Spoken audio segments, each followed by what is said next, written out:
Your 2-second improvement. Instead of this being up here, Yeah. it's now going to be in here. Yeah. Got the probe on the rack now. Also, ignore what the hell I'm wearing this morning because I come in really early, just dressed, and yeah, just waiting to crack on. I'll go back in and get changed later. Moving to a unit very shortly. We're going to change this to a stand-up desk situation. It's going to be a bit longer, probably a U-shaped cell. It kind of wants to be a two-person operation. So what I did this morning was I cut. The leads were cut yesterday. And then I stripped them by hand, the inner cores stripped by hand. I did all those as a batch, which I know it should be, well, I did them single flow, or each one, if that makes sense, but as a batch as a whole. So I'd like to look at some improvement there.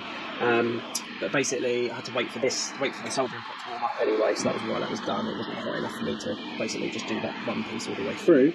Now, I'd like to say that we do one piece flow from doing the lead strip to solder onto the PCB to then injection mould. The only thing that I don't like about that is that then we have to leave heaters on for a long extended period of time. So I'd love to know some thoughts there. So the way I was actually looking at it was two-person station, so it'd be, you know, say bigger U-shaped area. We have someone strip it and tin it, and then from there someone else is then soldering the leads to the printed circuit board, testing them and injection molding them. It may be that because of timing that soldering bit is actually done by this person who's doing the leads. Improvements. So we kept hunting around for tools. So tools were kind of like these we use these to remove the mould from the injection mould each time. And this would be here, over here, it would be God knows where. So we've got some magnets. Nice and simple. We probably need to standardise this. So I was thinking maybe some cut-out card that then has the outline of the tool in that place so that they always go back in the same place. Generally speaking, tools are going back in the same place, but you know, just a little bit more visual cues I think would help. Test station is at the moment obviously in a really awkward place. I mean, I know it's say everything is going to move, so test station needs to move, and we need to deal with this mess that keeps reoccurring. So we're thinking about 3D printing a collar up here so that we stop this tube from spilling out over everywhere, and then we're not having waste there, nor are we having mess that we have to clean up.